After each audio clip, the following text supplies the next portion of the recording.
15. märtsil on kätte jõudnud aeg, kus meie tegude tagajärjed hakkavad meile järgi jõudma. Nüüd on aeg vaadata enda sisse, võtta üks paus ja teha kõigest eelnevast inventuur. Sest kõik see, mida me oleme teinud, saab nüüd tasu. Kui tehtud on kellelegi liiga, siis tuleb see meile tagasi. Kui tehtud on midagi head, positiivset ning meie segast maailma toetavat, siis see saab ka õiglase tasu.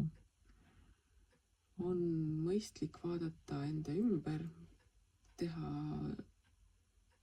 otsuseid, keda hoida enda ligidal, keda mitte. Meil võib olla tahtmine mingitel hetkedel kellelegi käru keerata, aga siis tasub mõelda taas tagajärgedele.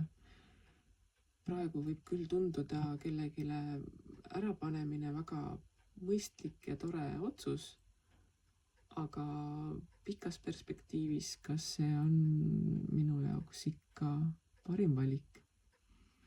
Võta aega iseendale, mõtiskle, vaata, millega sa oled hakkama saanud, kas on vaja teha mingeid korrektuure või planeerida tulevasi tegevusi.